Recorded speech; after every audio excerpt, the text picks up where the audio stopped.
Maoist అగ్రనేతలే target గా operation Kagar నిర్వహిస్తోంది కేంద్ర ప్రభుత్వం. ఒక్క ఏడాదిలోనే 540 మందిని ఎన్కౌంటర్ చేసింది. దండకారణ్యం స్పెషల్ జోన్ దాదాపు ఖాళీ అయిందని పోలీసులు చెప్తున్నారు. ఏఓబీ కమిటీ ఉనికిని కోల్పోయిందంటున్నారు. 2026 మార్చి 31 నాటికి నక్సల్ రహిత దేశంగా మార్చుతామని కేంద్ర హోంమంత్రి ఇప్పటికే ప్రకటించారు. అందులో భాగంగా దండకారణ్యాన్ని జల్లెడపడుతున్నారు. పక్కా సమాచారంతో మావోయిస్టు స్థావరాలను చుట్టుముట్టి ఎన్కౌంటర్లు చేస్తున్నారు. మావోయిస్టు కంచుకోటల్లోనూ కేంద్ర బలగాలు మోహరించాయి. సెంట్రల్ దండకారణ్య కమిటీ మెంబర్లపైనే ప్రధాన ఫోకస్ చేసింది కేంద్రం. ఇటీవల మావోయిస్టు పార్టీ ప్రధాన కార్యదర్శి బసవరాజ్ను హంతముంచింది. దీంతో మావోయిస్టు పార్టీకి భారీగా ఎదురుదెబ్బ తగిలింది. మరిన్ని డీటెయిల్స్ ధనరాజ్ అందిస్తారు. ధనరాజ్, మావోయిస్టు అగ్రనేతలే టార్గెట్ గా ఆపరేషన్ కగార్ కంటిన్యూ అవుతోంది కదా, అప్డేట్స్ ఏంటి? ఎస్ రేవంతి, ఇటు మనం చూస్తున్నాం దండకారణ్యమైనటువంటి ఛత్తీస్గఢ్ ప్రధాన కేంద్రంగా చూసినట్టయితే కేంద్ర సాయుధ బలగాలంతా కూడా ఇంకా కూంబింగ్ కొనసాగిస్తూనే ఉంది. మొత్తం మీద చూసినట్టయితే మావోయిస్టుల దళపతి అయినటువంటి నంబాల కేశవరావు అలియాసు బసవరాజు ఆయన మరణంతో కూడా ఒక్కసారిగా పార్టీలో చాలా వరకు గడ్డుకాల పరిస్థితిని ఎదుర్కొంటుంది. వరుస ఎన్కౌంటర్లతోటి కూడా పార్టీ చూసినట్టయితే చాలా ప్రశ్నార్థకంగా మారిందని చెప్పచ్చు. ఎందుకంటే గత 6 దశాబ్దాలుగా చూసినట్టయితే చాలా వరకు పార్టీలో ఉన్నటువంటి కీలకమైనటువంటి నేతలను కోల్పోతుంది. మరోవైపున చూసినట్టయితే దండకారణ్యకు సంబంధించినటువంటి కమిటీ మెంబర్లంతా కూడా ఒకరొకరుగా నేల రాలిపోతున్నారు. ఈ క్రమంలో చూసినట్టయితే పెద్ద ఎత్తున అంటే దేశవ్యాప్తంగా ఉన్నటువంటి నక్సల్స్ను ఏరివేత భాగంగానే ఆపరేషన్ అనేది కొనసాగుతూ ఉంది. అదేవిధంగా నక్సల్స్ను మాత్రం చూసినట్టయితే వచ్చే ఏడాది మార్చి 31లోగా కూడా పూర్తిగా భారత్లో ఉన్నటువంటి నక్సల్స్ని ఏరివేత వేసేందుకు ఇప్పటికే ఆపరేషన్ కొనసాగుతుందంటూ ఓవైపున కేంద్ర హోమ్ మినిస్టర్ అమిత్ షా చెప్పడం జరుగుతుంది. ఇలాంటి నేపథ్యంలో కూడా పార్టీలో ఉన్నటువంటి యాక్షన్కి సంబంధించినటువంటి కమిటీ ప్లానింగ్ అంతా కూడా ఇప్పటికే దిక్కుదోచని స్థితిలో ఉంది. మరోవైపున చూసినట్టయితే అగ్రనేతలంతా కూడా వరుస ఎన్కౌంటర్లతోటి మావోయిస్టు పార్టీకి చాలా వరకు వరుస ఎదురు దెబ్బలు తగులుతుంది. ఇలాంటి క్రమంలో మరి పార్టీని ఎలా తీసుకుపోవాలనే సంశయం అనేటువంటి ఒక సందిగ్ధతలో పడిందని చెప్పచ్చు. ఇప్పటి వరకు చూసినట్టయితే దేశంలో ఉన్నటువంటి అంటే ప్రధాన కేంద్రంగా ఉన్నటువంటి ఛత్తీస్గఢ్ అబుజ్మడ్ కేంద్రంగా ఉన్నటువంటి కమిటీలో ఉన్నటువంటి మెంబర్లు కావచ్చు, అదేవిధంగా పోలిట్ బ్యూరో సంబంధించినటువంటి మెంబర్లు కావచ్చు, అదేవిధంగా కేంద్ర కమిటీకి సంబంధించినటువంటి అగ్రనాయకులను మాత్రమే ఈ ఆపరేషన్ కగార్ పేరుతో మాత్రం హంటింగ్ చేపడతా ఉంది. ఇందులో ముఖ్యంగా చూసినట్టయితే సెంట్రల్ కమిటీకి సంబంధించిన వాళ్ళు చూసినట్టయితే ఓవైపున కీలక నేతలైనటువంటి ముప్పాల లక్ష్మణరావు అలియాస్ గణపతి కావచ్చు, అదేవిధంగా మల్లౌజుల వేణుగోపాల్ లాంటి వాళ్ళు ఉన్నారు. అదేవిధంగా తిప్పరి తిరుపతితో పాటుగాను అదేవిధంగా మల్లా రాజిరెడ్డి వంటి వాళ్ళు కూడా కీలక నేతలు పనిచేస్తున్నారు. వీళ్ళంతా సెంట్రల్ కమిటీకి సంబంధించినటువంటి పనిచేస్తున్నటువంటి వారిని కూడా ఇప్పటికే వాళ్ళని టార్గెట్గా కొనసాగుతూ ఉంది. మరోవైపు చూసినట్టయితే ఈ దండకారణ్యం స్పెషల్ జోనల్ కమిటీ అగ్రనాయకుడైనటువంటి హిడ్మాన్ కూడా పట్టుకునేందుకు గాను కూంబింగ్ ఆపరేషన్ నిర్వహిస్తున్నారు. ప్రధానంగా చూసినట్టయితే ఈ దండకారణ్యం సంబంధించి ఈ బస్తర్ కేంద్రంగా సాగుతున్నటువంటి ఆపరేషన్ కగార్లో చూసినట్టయితే ఓవైపున సిఆర్పిఎఫ్, అదేవిధంగా కోబ్రా బలగాలు, దాంతోపాటు డిస్టిక్ రిజర్వ్ సంబంధించినటువంటి గార్డ్స్తో పాటుగాను మొత్తం మీద చూసినట్టయితే నైట్ విజన్ సంబంధించినటువంటి మోడ్ ఉండేటువంటి గన్స్ను వాడుతున్నారు. ఓవైపున డ్రోన్లను, అదేవిధంగా హెలికాప్టర్ సంబంధించి వాటితోటి కూడా పెద్ద ఎత్తున కూంబింగ్ ఆపరేషన్ నిర్వహిస్తుంది.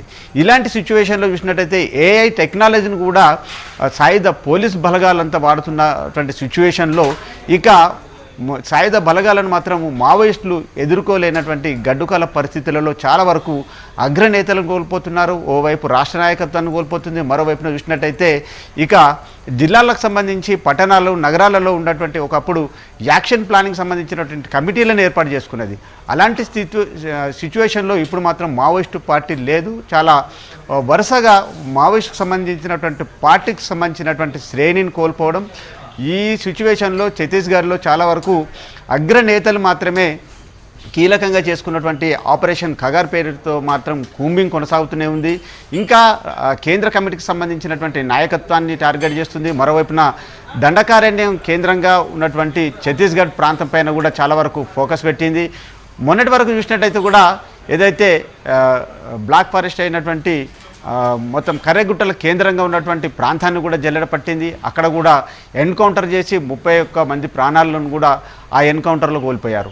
ఆ తర్వాత చూసినట్టయితే నారాయణపూర్ జిల్లాలో జరిగినటువంటి ఎన్కౌంటర్లు కూడా 34 మంది హతమయ్యారు. దానిలో మావోయిస్ట్ పార్టీ కీలక నేత అయినటువంటి నంబాల కేశవరావు చనిపోవడం, చాలా వరకు పార్టీకి సంబంధించి ఇక అంటే ఆఫ్టర్ దట్ ఏం చేయాలి అనే సిచ్యువేషన్ కొనసాగుతుంది. ఇలాంటి సిచ్యువేషన్లో చూసినట్టయితే ఇక దీనికి సంబంధించి ఓవైపున ఆంధ్ర ఒరిస్సా బార్డర్లో ఉన్నటువంటి మొత్తం కమిటీకి సంబంధించినటువంటి మెంబర్లు కావచ్చు, కమిటీకి సంబంధించినటువంటి అగ్రనాయకత్వం అంతా కూడా చాలా వరకు పట్టుకోల్పోయింది. దానికి సంబంధించినటువంటి వరుస ఎన్కౌంటర్ తోటి కూడా ఏవేబిలో ఉనికి కోల్పోయిందని చెప్పొచ్చు. ఇక తెలంగాణ ప్రాంతంలో ఉన్నటువంటి 9 మందికి సంబంధించినటువంటి రాష్ట్ర శ్రేణి నాయకులంతా కూడా ఎవరు కూడా తెలంగాణలో లేరు. వాళ్ళంతా కూడా వివిధ రాష్ట్ర నాయకత్వంలో వేరే రాష్ట్రాలకు వెళ్ళిపోయారు. వాళ్ళంతా వివిధ చోట్ల కూడా బాధ్యతలు చేపడుతున్నటువంటి సిచ్యువేషన్. ఇక తెలంగాణలో మాత్రం నక్సల్స్ రిక్రూట్మెంట్లు లేవు, నక్సల్ సంబంధించినటువంటి నాయకత్వం మాత్రము ఉనికే లేకుండా పోయింది. ఇక ఆంధ్రప్రదేశ్ పరిస్థితి కూడా సేమ్ ఆల్మోస్ట్ అదే విధంగా కొనసాగుతుంది. ఒక కేరళకు సంబంధించినటువంటి ప్రాంతంలో మాత్రమే దాని ఉనికి మాత్రం ఇంకా కొంతవరకు కొనసాగుతున్నట్లుగా ఇప్పటివరకు కొంత పోలీసు రికార్డు చెబుతున్నాయి. ఇలాంటి సిచ్యువేషన్లో చూసినట్టయితే ఎక్కడైతే బీజేపీ సంబంధించినటువంటి పార్టీ ఉందో అక్కడ సంబంధించి ఈ ఎక్కువగా ప్రధానంగా పోలీసు బలగాలు కావచ్చు ఈ ఆపరేషన్ సంబంధించి పూర్తి స్వేచ్ఛనిచ్చింది.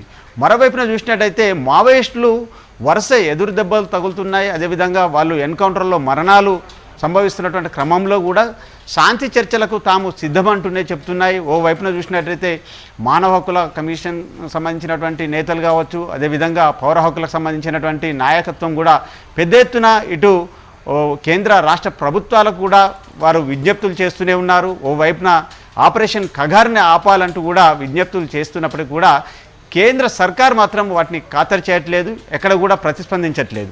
ఇలాంటి సిచ్యువేషన్లో మరి ఇక మావోయిస్టుల పరిస్థితి ఏంటిది అనేది కూడా చాలా వరకు ఒక క్వశ్చన్ మార్క్గానే మారిందని చెప్పొచ్చు. ఇలాంటి పరిణామాలలో మరి మావోయిస్టు పార్టీ ఎలా ముందుకెళ్ళాలి అనేది కూడా అగ్రనాయకత్వాన్ని వేధిస్తున్నటువంటి సమస్యలు. ఓవైపున చూసినట్టయితే వయోభారం ఉంది, మరోవైపున చూసినట్టయితే అనారోగ్య సమస్యల కారణంతో కూడా సెంట్రల్ కమిటీకి సంబంధించినటువంటి నాయకులు అగ్రనాయకులంతా కూడా చాలా వరకు మరి ముందు అంటే వయోభారంతో కూడా ఉన్నటువంటి సిచ్యువేషన్లో వాళ్ళు కదలలేనటువంటి సిచ్యువేషన్ ఉంది. ఎందుకంటే మల్లోజుల కోటేశ్వరరావు అలియాస్ గణపతి కూడా ఆయన వయోభారంతో కేంద్ర కమిటీకి సంబంధించినటువంటి దళపతి నుంచి కూడా ఆయన తప్పుకోవడం జరిగింది గతంలో. అదేవిధంగా కూడా